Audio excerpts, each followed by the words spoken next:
It is Tuesday at 2 p.m. and we're here live on Minot Talk. It's Minot. It's Tuesday. We're here to talk. We got a great guest with us today, too. Yep, we do. John Carey. John Carey. Yep, we got John Carey here, ran for school board this spring. Excuse me. Go ahead and introduce yourself a little bit, John. Well, my name is John Carey. I'm a longtime resident of Minot. I came here via the Air Force back in 2000, and I've never left. Very good. Those are the good stories of Minot. Exactly. And there's a lot of them. People love Minot. There are. I do. I love Minot. I love the area.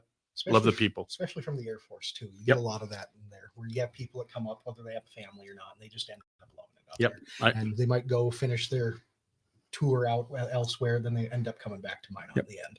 So, obviously, we have a little bit of different setup today. Yeah. So, that's pretty cool. But you might have to switch your mic to the other side of your computer because you're looking over here and talking away from your mic. Uh-oh. That's not so gonna work, that might be an idea. The producer saving our souls. Yeah. Well, we almost didn't have audio for the show, but we got that figured out in time. Jonathan coming in clutch. Yeah. So pretty exciting show. We got John Carey with us. He ran for school board. Yeah. And he has some thoughts on property tax. And so we're going to talk about that, as that's an issue that's going to be top of mind as we go into election season, with measure number 4 being on the ballot and people voting whether or not they want to keep paying property taxes. Yeah. So that will be an interesting conversation. Another conversation, Rob Fuller talking about city council, and all of us will be able to talk city council. You know, and I'm going to call Rob out on this. And if he's watching, he'll already know one of my questions. But, when we interviewed the new city council folks, the ones that got put in place, a couple of them mentioned these meetings are really long. We got to shorten them up. And ever since they've been on, we've had 4-hour meetings. Yep. Okay. So what's going on? And I kid because it's budget time, and budget time makes long meetings. Yeah. And is that one of the reasons why you wanted to run for school board? Budget? The budget was a big deal to me, because I thought, unless you figure out the budget, unless you get the budget under control, everything else, it's a house of cards. Yeah. It's a house of cards. And so I felt like I had some good ideas, some out of the box thinking, and tried to get my message out, but I was a nobody for the most part, no name. And it was hard to do that. To be fair, you're probably one podcast away from getting elected. Well, thank you. Well, I kid. But I had a great time, though. I really did. It was such a learning experience. And this was your first time running for any kind of public office? It was. Sure. Was it what you expected it to be? Yes and no. A lot of questionnaires. Okay, that's interesting. A lot of questionnaires. See, we don't get to see that part. So you're getting questionnaires from like the chamber, from the school associate, like state school association, the teachers association, okay. And then different unions, sure. Mothers for Patriots. Moms for moms or something. Okay. Like that. Yeah, and you spend a lot of time because you feel like you owe it to them. Yeah. You feel like you really owe it an answer to them. Without a doubt. So, and if you answer correctly, then you get their endorsement. Is that basically how that goes? Maybe. Yeah. I don't know. I don't know well. if I got anybody's endorsement, but. Well, I mean, there was a flyer, a postcard floating around right. that had your endorsement on it. It did. That was. Minor voter grade? Yep. Which is an interesting thing. But all right, so interesting things. If you have questions for John today, just drop them in the comments and we'll ask them for you. We'll ask all the hard questions. We do have Bubbler represented. We're not sponsored this week. We have Aquafina represented. Also not sponsored by them yet, but we're working on things around here. Work in progress. So exciting stuff. First thoughts. You watched City Council last night, right? I did. And you did. Of course. You were there. I was there. You were there until what time? About 9:30. 9:30. Nice. Give or take. All right. Let's start with John. First thoughts. What did you think of City Council last night? Well, I agree with you. It was long. It was definitely long. But I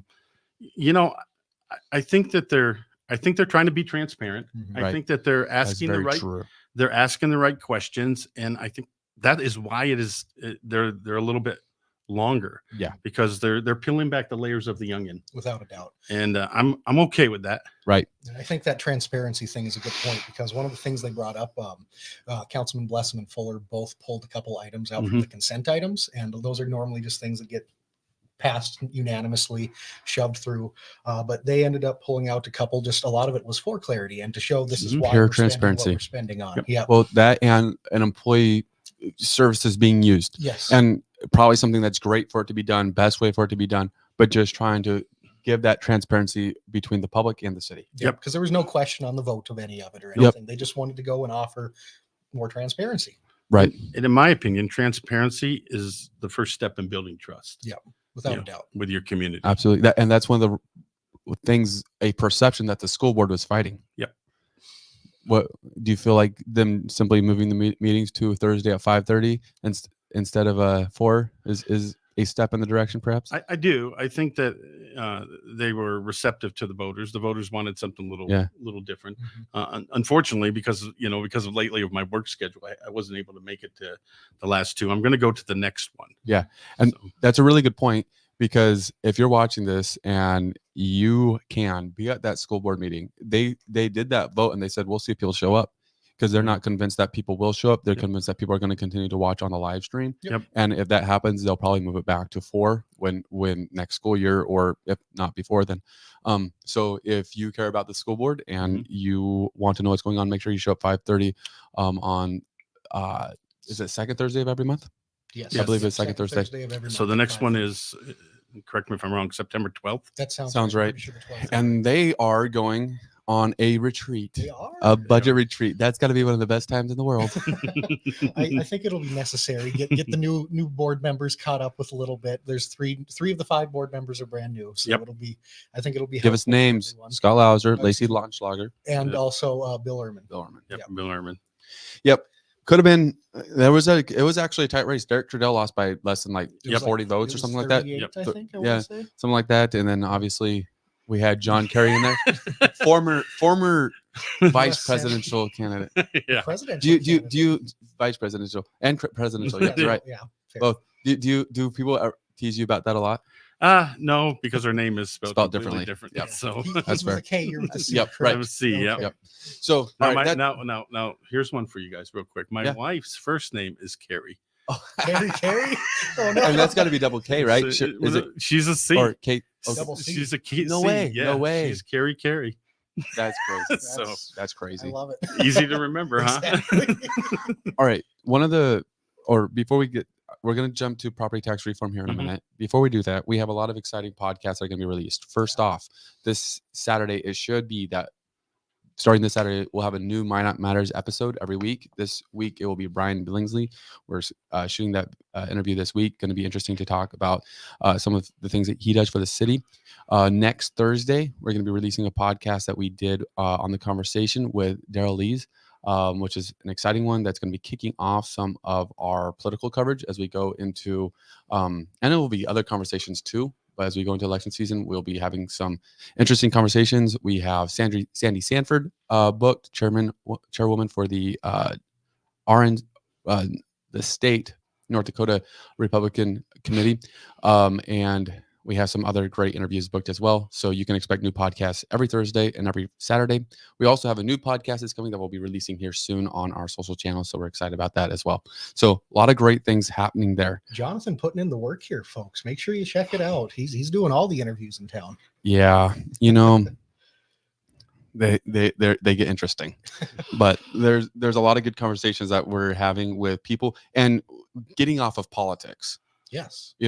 Brian Billingsley, that is not a conversation about politics. We have one coming up with an interview in a couple. It's still going to be a while before it's released, but we committed to a date with Brecca Kramer, the lead at the Minot Chamber EDC. Sure. And that's going to be a very interesting conversation about some of the things that are going on in Minot. Definitely. And there's other conversations like that involving our budget chronicles. Mm-hmm. Mitch Kraft, which is the president of the school board, said that after the budget retreat, he'll have a conversation. Okay. So that'll be really good to Fantastic. get their thoughts on it. And then John Feldall, of course, county commissioner, we're working on setting up a date. So we'll be getting some insight in that. And that brings us to property tax reform right there, because obviously the city came out at the beginning of the year, said, hey, we're going to lower taxes. We will. They didn't say we'll lower, but it's not going to increase. We promise it will not increase, and they held true to the promise in the prelim budget. And depending on what happens. Mark Janser's letter said that it would decrease another $250,000 or so. That sounds like it's going to decrease by a lot, but No. there's a mill levy and it'll decrease by 0.25. by $250,000 in the mill levy, not $1 million. And then the school board presents their budget, and they're maybe slight increase in property taxes, maybe not. And then Ward County produces a budget, and it looks like there's going to be an increase. And then we have the Minot Park District. So all these taxing authorities make up that bill that we get every year. Mm-hmm. And it seems like it's gone up every year for the past few years. And you're not about that. No, not at all. Property tax reform or elimination is something I support. Okay. And that's two things. So I'm going to cut you off right there. What are you for? Reform or elimination? I'm for elimination. Okay. And I'm willing. If elimination doesn't happen, I believe the conversation needs to continue. Yeah. And if reform is the next step, if people are too nervous about like, oh, how are we going to fund our police and ambulance and schools and everything like that, then we definitely have to get reform, because the fact of the matter is property taxes right now are a three-headed dragon. Yeah. It's part of a three-headed dragon. So Right. the one head is inflation, Mhm. and it's driving up the cost of real estate. Yeah. Okay. The second head is the high interest rates Right. for mortgages now. Yep. And the third head is property taxes. Yep. All three of those things together make it almost impossible for people either to buy new homes or even to stay in their current homes. Without a doubt. And so we have an opportunity to lop one of the dragon heads off. Yeah. And I think in areas of this country where property taxes have been capped Mhm. or cut or almost eliminated, Mhm.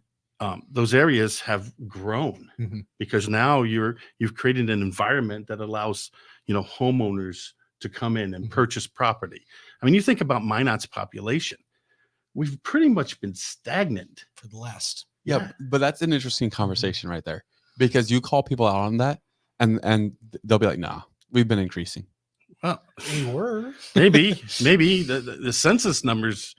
When I say stagnant, I mean I'm not saying you're decreasing. I'm just saying you're It's You're couple- No, you're right. you're kind of like that. Councilman Samuelson, who at the time wasn't a councilman, pointed that out. He's like, 10 years ago, we were at 40 some high 40s, like 47,000. Now we're like 48,000 maybe. Mhm. We're not increasing at the amount that our budget is increasing. No, you're 100% right. I mean, I read something the other day, and how true this is, but in 1971, Minot School District had 10,000 kids. Wow. 10,000 kids in their school district. That's Okay. incredible. And You just, know. just for context, there's about 7,200 in school this year. I think signed up. 75. Something like yeah. I would trust you would know. I would too. 75, around 7,500. So, and what year did you say that was again? At like 1971, Okay. it was like 10,100 students. And does the 7,500, is that just Minot Public School, That's or does Minot Public. that doesn't include Bishop our Ryan Redeemers or and Redeemers. and so there could probably be another 1,000 included, I probably give or take a little. Yeah. and that's an interesting thing too. Even at the bare minimum, even if say Yeah. you give it a little bit of grace, and it is, if Mhm. Yeah. it's the same. Mhm. But even if it was 10,000, Yeah. even if it was 10,000 since 1971, 71. Mhm. so in 50 years, Mhm. that's crazy that that's 50 years ago, but it's really 53 years ago. In 53 years, no increase in the amount of kids that are attending school in the Minot area, which is a bigger problem than what we're going to talk about today. Yes. And some would see it as a problem, some would see it as That's- not being a problem. So we could have a whole episode on that. yeah. But very, very interesting. Okay, so eliminate property taxes. Yeah. So and that what that means, what I've heard that means is that we lose local control. So, I'm gonna put it out there, and I'm gonna say this. So, what exactly does that mean? Local control. Well, I had an interesting conversation with Daryl Lees, and that'll be coming out next Thursday, right? Not this week, but next Thursday. But in there, we talked about property tax a little bit, and the question was posed: does local control, the control that the city government loses Mhm. when state government gets it, or is local control the control that city government loses over its people? So, That's a great discussion. That is a great discussion. I will tell you, me personally, I don't feel like the only local control I have is every 2 years. I get to vote a new school board member in. I get to vote for a new council. That's my local control. But as far as property taxes go, they take them, they do their formula and figure out what they're going to take from them. And I don't have a say where that money's used or how it's used. So as a citizen, you don't feel like you have a say I don't on the property taxes at the end of the day. I don't feel like I have local control already. So say that local control does reside with the city council. So it does reside with the people that we vote in. Okay. And what that local control goes for, they would give you but I mean, the pain points that they try to go for, and I don't know if our city council members have or not. I'm not calling them out specifically. I'm just saying in general, these are the things that are normally brought up when you talk about local controls. You're going to lose your fire is going to go on the brink. Your police is going to go on the brink. All that stuff you're going to be depending on the state to fund. That's not true. Look, we've been hearing over and over in this budget chronicles how the coffers are overflowing in reserves, which means that we're probably being overtaxed as it is. Yeah. If we choose not to fund locally fire departments, police departments, if we choose not to prioritize them, then that's on us. Sure. Yeah. Because there's other things the city's doing, like buying land up for potential future use that we're not sure we're going to use it for. Yeah. And things like that, where the money could be diverted. I mean, that is our choice if we choose not to fund those things. Right. Now the school is a little different, and I'll tell you why. So how many times have you guys heard states, if the federal government comes down on a state and they say, we want you to implement these rules, blah, blah, blah, we're going to give you 20 or 50% of that, and you have to eat the other 50%. Okay. So an example of this is the bus. The federal government said, if you buy an electric bus or a hybrid bus, most likely we'll fund 85% and you guys pay 15%. Correct. So well, in that instance, they're picking winners and losers. That's what they're doing. But it affects the school the same way, where if they give you money, they have the ability to say, we'll give you this money and we want you to teach this curriculum. We give you this money and we want 55% of whatever to be this, right? And you have to prove by having a certain amount of students have a certain amount of scores, kind of thing. Yep, the strings. Right. The strings that are attached. I think with the bus, you have to keep it for 15 years. 15 to 20 years. But a huge string that people are not seeing as a string is that you cannot buy a diesel bus. You have to buy a hybrid or electric bus. That's a huge string right there. Correct.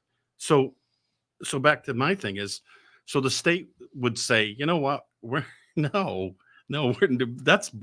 going to call bull on that. No. Yeah. Well, here you have the reverse. So the state, they set how many counselors you can have. They set how many hours you have to get for your school, for the kids to have. Yep. They set when the school year starts. They set all these things. Definitely. And it's funny. They said they levy all these requirements on the school. They even tell you how the school board's set up. They send you through a school board class. Yeah, it's all regulated. It's all regulated. And then they say, we're only going to pay this much. So if I was the local community here, I'd be doing what the state does to the federal government. Sure. I'd be like, what do you mean? You're leveling all these requirements on us. And then you're saying, figure it out. Right. Pretty much. Yeah. So how's that fair to the local community? Correct. Then? So I don't have a problem with the state doing their part. If you're going to levy these requirements on us, school requirements, then you need to kick in and fund what you need to fund. Yeah, absolutely. Now city is much different, where a lot of things we look at the basic essentials, snow removal, all that. And again, if those things are not managed and covered by the city, it's because we've chosen not to do that. Okay. So just a minute, address the comments. First off, Connie Samuelson, I apologize if you can't hear. It should be working. At the beginning, we did have it right in our intro, a little bit of difficulty, but it should be working fine. And then Deanne brings up a common thing that we hear, and that's, I read in the state constitution that the state is supposed to pay for the schools. So why are we paying for it? And that's an interesting conversation. I don't know if you have any input on that. But one thing with this is just, what if it's switched, property taxes is switched from this assessed value that we have, which is an interesting thing. Yeah. It feels like that could be subjective. It is. But think about it. Okay. So yeah, it can be subjective. Okay. But there is, and this is interesting on the local control argument, because who sets the parameters how the assessment works? Well, The state does. It had to be This, some kind of the regulated state board. does. They have a formula that they use. Okay, so But local assessors okay, so there's a difference here. Yeah. Local assessors determine the market value. Once they have the market value, then the state from my understanding, the state formula is applied of how much can be taxed. But the market value should basically, my understanding, the way that it was told me in a simple form is you have to stay within this percentage of what the latest sold price was. Yep. So the assessor's not really controlling the sold price. No. That'd be the realtors in town. I Correct. mean, the market. I mean, the realtors aren't truly doing that, but with guidance, we get what we're saying, right?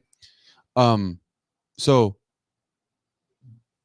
I go back to that question: who's controlling what the house is assessed for? Is it the local assessor or is it the state? In the end, it's the state. And if it is, then how do we have local control now? We don't. That's what I was saying. I don't feel like there's any local control. Yeah. You know, and when you look at, you know, and I understand, look, it's scary. It's scary to think about what we're going to do, but without a doubt, there's nation states out there that actually exist.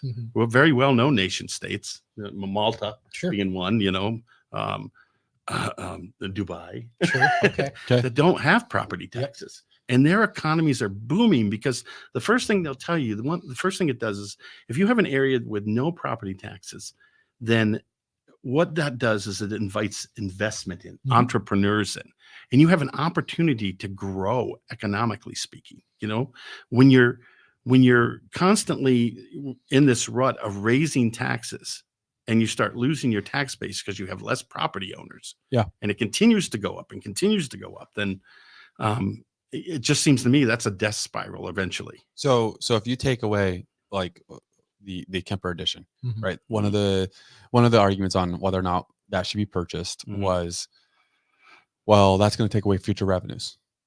Somebody goes and builds a beautiful, whatever it is there, multi-million-dollar building. It's commercial. It's going to be expensive. And that's going to be a lot of property taxes. And now the city's going to own it. We're going to lose all that revenue. So if you take away that incentive from the city in making purchases like that, do they buy more land so they can get a new revenue source? I don't know that they're incentivized to, Why not? purchase more land for, if you take away property taxes. Yeah. Well, I guess they could. Right.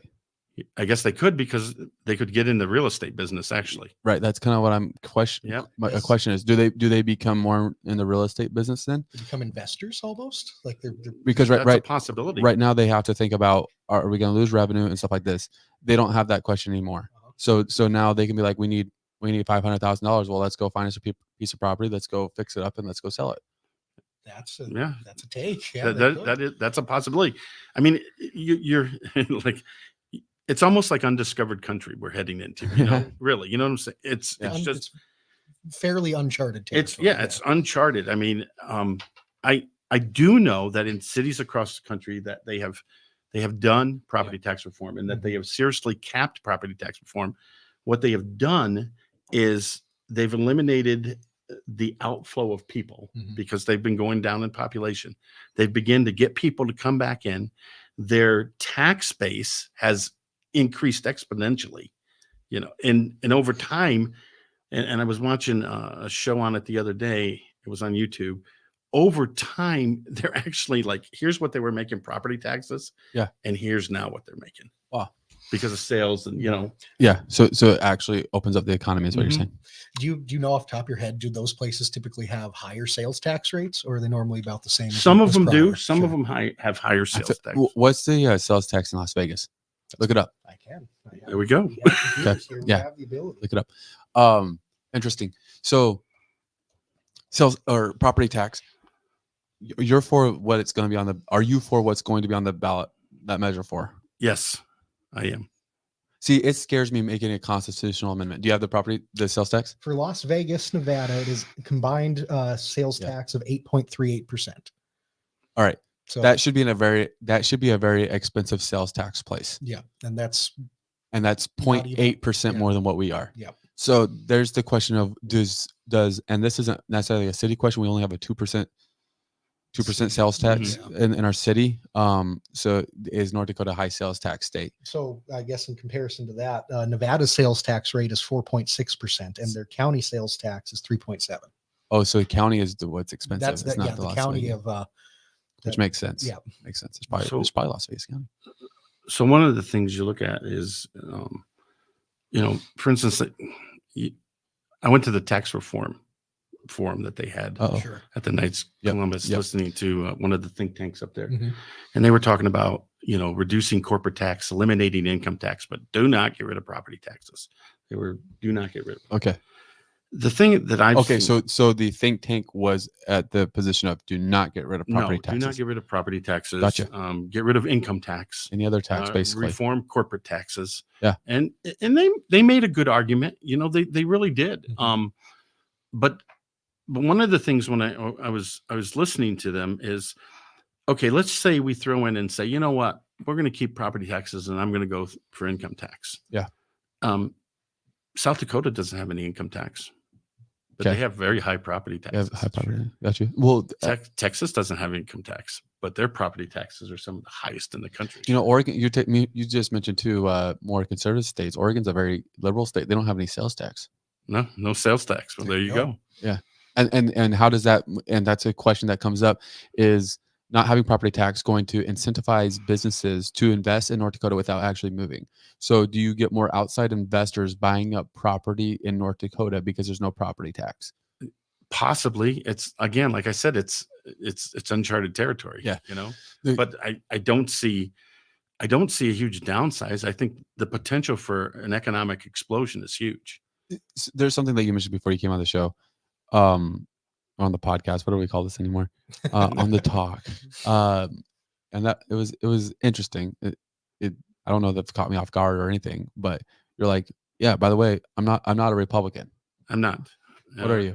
I'm an independent. Sure, you're an independent, and I think that's interesting because this conversation is normally in North Dakota, at least, is normally equated to the Republican side of the property tax reform, and that's where you hear the loudest drum beats coming from. So my biggest problem, my number one problem, before we even get into the local control argument and before we even get into all the other arguments that pop up around property taxes, my number one problem with the measure number 4 is it being a constitutional amendment. Okay. What do you say about that? Because it'll be darn near impossible to ever change. Oh, if we want to go back. Yeah, because you're going to have people going to the ballot in November, and they're going to be asked a question essentially: do you want to continue to have property taxes? And there's going to be a certain amount of people that can say, no, that sounds like a really good idea to get rid of that. I don't think I want to pay my $2,000, $3,000 bill anymore. Sure. Right. And so then we find out that, oh, this is not working. We don't have enough money in the legacy fund, which is a whole nother conversation itself, a very blurry conversation, it seems like. So then in 10 years, we ask my kids, I mean, not quite my kids, but the next generation, hey, do you guys want to pay property taxes now? And what are they going to say? They're going to say, no way. No way. No one wants to pay no taxes. I mean, no. Right. There's going to have to be some very, very specific reasons in order to get that passed. And at that point, too, if you do want to get it back on, you're going to have to give something up, most likely, to get it back on. There's going to almost certainly have to be some kind of give and take at that stage. Well, I you know what? I'm okay with it being a constitutional change in the Constitution. I'm okay with that. And because I've seen, or at least based on my own research, there's a lot of benefits of getting rid of property taxes. A lot. And when you have property taxes, it doesn't incentivize local governments to be better and efficient and manage their money better. Okay. Because it's just a funding stream for them. Sure. But when you remove that funding stream, I wrote an article on Facebook, and it was about my parents, and both my parents were super conservative. They really were, but they weren't the same type of conservative we have today. Sure. They were very small type of conservatives. And they always would tell me, they said, how you can tell, how big government's getting? And I said, how? And they said, you look at their budget. Yeah. As their budget grows, government's growing. And if government grows, it means your liberty's being threatened somewhere. And that's how they were. They were very small government, Ronald Reagan type conservatives. But I grew up in I grew up in Pennsylvania. I grew up in the Sure. I grew up in the hills of Pennsylvania. I didn't, we didn't have a big city around us, and we could do just about anything, build anything on our land. So there was a big, strong, independent spirit in my family. But the things that they said, though, were truer today than they've ever been. As government grows, liberty is threatened. Yeah. And they believe that anytime you have an opportunity to cut off a funding stream to a Leviathan, do it. Okay. Take it. Yeah. And that's where I'm at. That's where you're at. Yeah. My mommy and daddy. Well, that's a fair point, though, because I mean, if you can cut it, it's hard. Like we were just mentioning before, it's hard to get it back. Like I said, you're lopping a dragon head, one of the dragon heads off. Yeah. Leif Snyder, former city council candidate, mentions in southern states a lot of houses didn't have closets because property taxes were based on number of rooms, and closets were considered a room. The way the measure is written, the city, county, school can implement property tax. It just can't be based on assessed value. It could be on square footage, feet of curb you have, etc. And that is a point that I was going to bring up earlier. Is how do you feel about that? So that means that, in my opinion, there could have been more reform that's been done to this point. There's been a lot of stuff that's been voted down, but the state has tried to apply band-aids, such as that was felt this year, the $500 tax credit, which is not that much for most people. That's not that much, but they tried to apply band-aids, and they've been probably mostly unsuccessful. But what they found, and if you talk to the state legislators, they'll be like, we have done stuff for property taxes, and what we have encountered over and over is they use this word named backfill, where you go and we apply a little bit of help, and then the city or the county or whomever backfills the help we do. So they still get their money, even though the citizen is paying the same amount of money. The municipality is getting a ton of money, with the ability for there to still be charged fees and things like that. Are you worried that the cities across North Dakota will do stuff like that? It's a real possibility. They discussed it at that tax reform meeting, something very similar to that, charging by the square footage and finding an end around of, and I think that's a bridge we're going to have to cross if we get there. Yeah. Everybody says, how are we going to make up the funding? And to me, it's not making up the funding. That's the wrong question to ask. Okay. We're already overfunding you. Yeah. It's an interesting point, because I think a lot of times the mindsets that people bring in their personal budgets, especially business budgets, though, a concept that is used, at least in modern business budgets, is typically your expenses are not the problem, your revenue is the problem. Increase your revenue, you won't have your deficit anymore, right? And now you could be overspending in your business, and if so, cut the fat. But when you're looking at laying off people, when you're looking at cutting all your essential services, no, just increase your revenue and it fixes your problem. Figure that out. City government doesn't work that way. You don't say we're having a deficit in our budget, let's go increase our revenue. It does not work the same way. No. In your personal budget, if you're consistently having it, you begin to look for a new job. I need to go get more money. Job. Right. Increase your revenue. City government, the first thing that is looked at should be decreasing your spending. Yep. Every single time. I don't think that's looked at enough. No, I totally agree. And so you look at that too. At what point?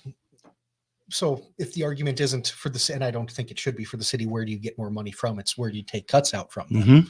And at that point, just to call it as we see it here, is just throw it on the table. Does that mean people lose jobs? Well, possibly because, if you can be you can be bloated. Definitely. 100%. You can be bloated with too many people, when I was looking at the school board, there were, one of the things I wanted was a budget counselor to come in. And I know it was not popular with some of the candidates, but what a budget counselor can do that's separated from everything is they can look at your spending. I mean, you got a school board that has like 4,000 line item thing in it, a budget, school board budget, or public school budget. And they can look at something, and some of the ideas I read out there that it just was super out of the box thinking, like, taking, and I'll say it out loud, taking maintenance and operation cars and outsourcing it.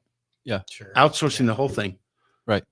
Taking libraries and some of the folks I talked to out there, I believe the elementary school still needs books, but anything above, go to e-library. Okay. Everything's but things like that's what they could see for cost cutting measures. Definitely. My fear is if the public school system doesn't get their school board, doesn't get their budget under control, what's going to happen is you're going to see very minimal pay raises for the teachers and possibly freezes. Right. And that's not good. That's when real issues start to really arise. Correct. Because whatever the temperature might be of the teachers right now, if that were to happen, you can assume it wouldn't be good at that stage. Yep. And I took the total opposite position where, look, I wanted to give the teachers the biggest raise that they could get, but in order to do that, we had to get our budget house in order first. Yeah. You're going to run for school board next time? I don't know. It's too early to tell. It's very too early. You're going to run for a year and a half to think about it. A couple of the city council members said that they probably aren't running for re-election. You can run for city council. I don't know. I don't want to commit to anything. Come on, let's get some breaking news. I don't want to commit to anything. So, well, we know what you're going to vote for on property taxes, though. Yes, I think we can assume that. I am going to vote to eliminate. What's your? You mentioned that you have gone through some of the benefits of eliminating it. What's your top 2 or 3? The benefits of eliminating property tax. Well, the first one. So a little secret they don't tell you is with property taxes. And there's a big formula for this, but you actually lose over time your overall personal wealth. Okay. Your property taxes. Okay. Because your property is a capital asset. Mm-hmm. Yeah. So as property taxes go, and there's a formula that you can work out. Yep. And then what your current value is, it shows you how over time you lose your personal wealth. That's neat. Via property taxes. So I think, being able to grow your personal wealth would be a good thing. Right. And I think the other big point I would like to say is it forces governments, local governments and local agencies to start being more efficient at what we do and start looking for different ways to fund things and maybe not fund things. Right. So do you think the lowering of property taxes helps incentivize younger first-time home buyers? I do. You think that'll help set the market a little bit better for them? I do. Absolutely. I do. Because, it's like you go and you get a 30-year fixed mortgage. You know what your mortgage is, but then you tack in property tax and your mortgage never really stays the same. And the more, it goes up, goes up. So will home prices increase though? I think initially probably not. Really? I do. I think initially probably not because, I don't know if I should say this. I don't. We don't were think told there's any incentive to raise home prices. So at that point, but what happens is the free market will eventually come in and raise home prices because the more real estate that entrepreneurs and investors come into North Dakota saying this place doesn't have a property tax, right? The more demand, it's going to be a supply and demand thing. The more demand, and then it's going to naturally. So basically, all you're saying is it'll take the market a year to catch up. Yes, because I don't see a way where the home prices aren't increased. I think initially, not initially, and it's going to go up by more than property taxes, probably. The value of your home. Yeah. Oh yeah. So if it was a $6,000 property tax, it'll go up by like $25,000.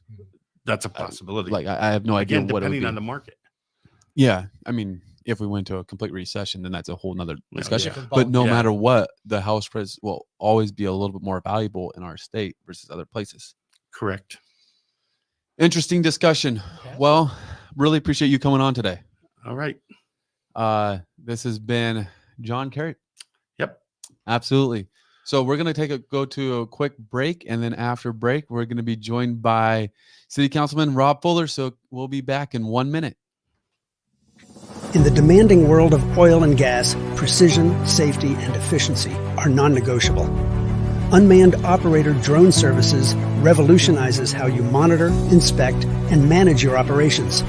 With cutting-edge technology and expert operators, we deliver real-time data, detailed reports, and actionable insights for our valuable clients. Why risk the safety of your team or waste precious time? Our drones access even the most challenging areas with ease, reducing downtime and enhancing safety across your sites. We take the guesswork out of your projects by offering LiDAR, mapping, and inspection services so that your projects stay safe, on budget, and on time. Unmanned Operator Drone Services, where technology meets safety, precision, and efficiency. Contact us today to elevate your operations. Yes, pun intended. You should move to your left a little bit. To my left a little bit. I'm calling you out. How was City Council last night? It was good. It was a long meeting, but I think there was a lot of good discussion that needed to be had. Yeah. And so I felt it was really good. Were you watching Minot Talk on your way up? I was. All right. I sat out there and listened to it. So did you hear me call you out? I didn't. What'd you call me out Okay, on? I was like, when I talked to the people, the council members that ended up getting on, they said that that the length of the city council meetings were too long. Well, there's some efficiency stuff there. I completely understand. I did preface it. I said, that's the case. There's a lot of budget stuff that's going on, and it's just a really busy time of year for you guys. Yeah, I think that's more anything what it is, we have a lot of things budget-wise we got to take care of. There's a lot of other things that have kind of been pushed from earlier in the year till now that we got to take care of. And then we're seeing some things that we want to point out and talk about, kind of like some of the consent items that you guys had mentioned last night. So, right.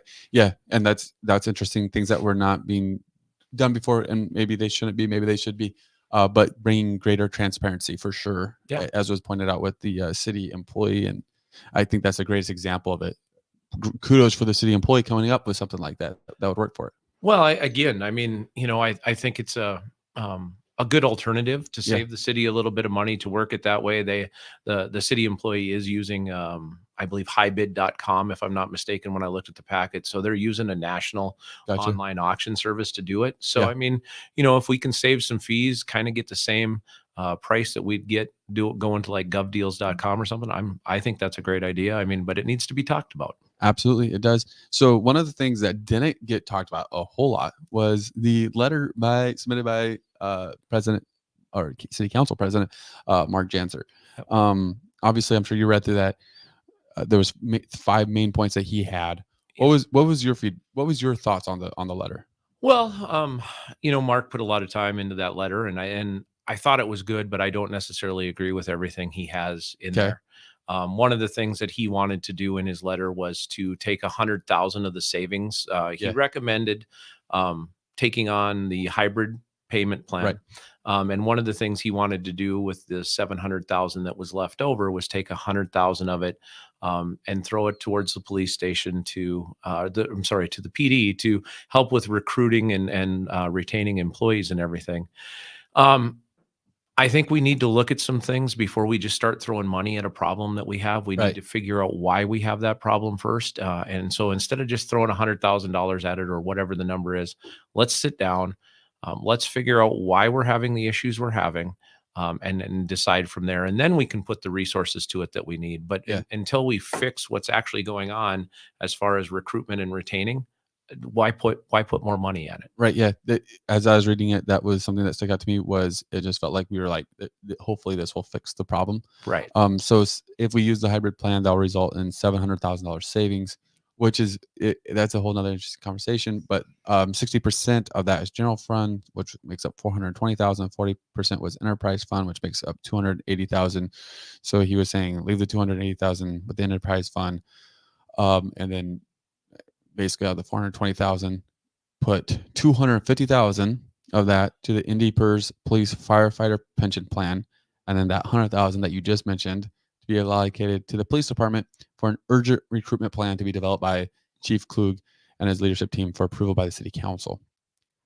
Yeah, it's difficult to know if that's enough or way too much, or what value you get from that. Right. I mean, just take 100,000 and throw it at a recruitment plan. Well, again, so we're going to take 100,000 to come up with a recruitment plan or to implement a recruitment plan, or what is the money actually for? Let's look at the recruitment plan before we decide how much money to throw at it. I mean, and just to be prudent, I think. Right. Yeah. Do you feel like that's the solution for the police department? Honestly, I don't think that throwing $100,000 at it is the solution for the police department. No. That's a different discussion. We won't get into that one right now. HR position. That was another interesting one. No second HR position there. Mm-hmm. Do you feel like that's a expendable position potentially in the conversations going forward? Well, in the conversations we had with HR, Lisa Junt and the other employees in that department, I believe they do need another person, because one of the big things within the city that we talk about all the time is training and those different things. And the other gals that are in there, I believe there's 4 of them, are very busy. So it's hard for them to actually get out of the office and go do the training that needs to be done. So I do know they need that position. Unfortunately, I don't think this is the year to do it with how tight everything else is for us as a city. So this is an interesting conversation, though, because I say that too much too. I always lead in with this is an interesting conversation. That is your catchphrase. Yeah, I've got to stop that. But the city is hiring 15 new employees for the NAS plant, right? Now, 15 or 12. I thought it was 12. Yeah. I think there's 12 open for sure. Yeah. So with that though, and this is something that's not talked about, and I'm honestly not completely knowledgeable about, but that brings added resources being used by the HR department when we're going and continuing to hire positions like that. And are effects like that looked at? And I believe that there was even a question asked about, it might not have been specific to the NAS, but in general, like when we're looking at this stuff, are we looking at seeing if we get any grant money for the extra stress that we're putting in our HR department? Right. Do you know if adding 15 more people is going to put us over a level where that's going to make it really difficult for HR? Well, with the Bywater NAS program down there, the employees we're hiring there are all paid for from the Department of Water Resources. All that money is passed through state income. I know there will be some training and everything like that. I'm not sure that's coming out of our HR department and stuff. I believe that, again, is coming from state resources.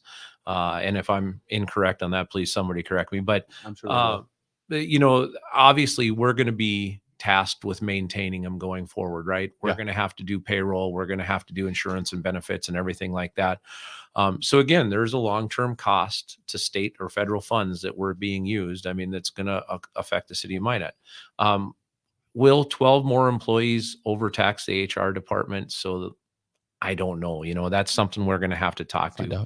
When we did have the meetings with Lisa and her department, they didn't say, hey, we have too many employees to do things with. They said, we don't have the time to do the training. And that's why we're looking at this position. Yeah. So it's even something that even in our prior conversation that we had with John Carey for the school budget, he was looking at, why don't we look at outsourcing some of this stuff? It might be something where rather than spending $85,000 on a new position, we might be able to get somebody that just helps out with training as a patch. Well, you love those, I heard. So I'm a huge consultant fan. Yeah. Yes, I'm sure.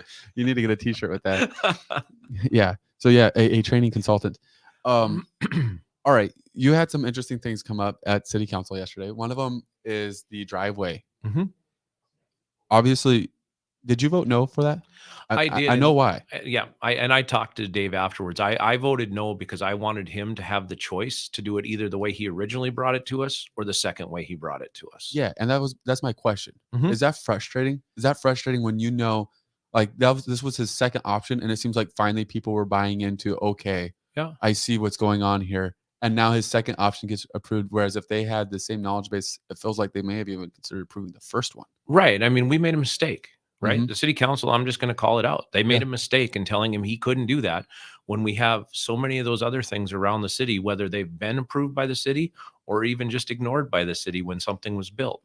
So, yeah, I mean, that was why I voted no, because I wanted him to have the choice. And I asked him in session, which way would you prefer to do this? Yeah. Would you prefer to do it the original way you wanted or this way you brought it back to us? And he said the original way. And so that's what I was trying to lead us all back to.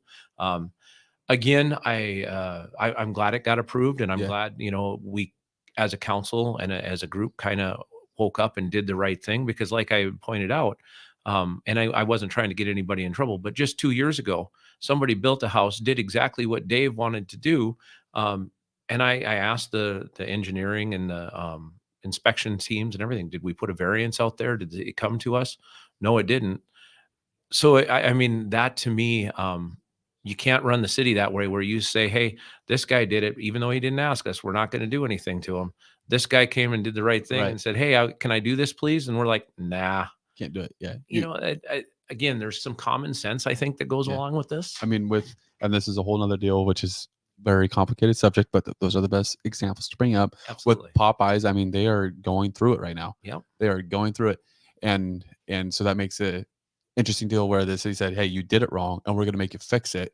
Whereas either make all the other people go and fix their driveways, right, or change your plan. Well, and again, I mean, if I had 7 homes, I printed off pictures that I went and took, 7 homes just over in my area, my neighborhood right there.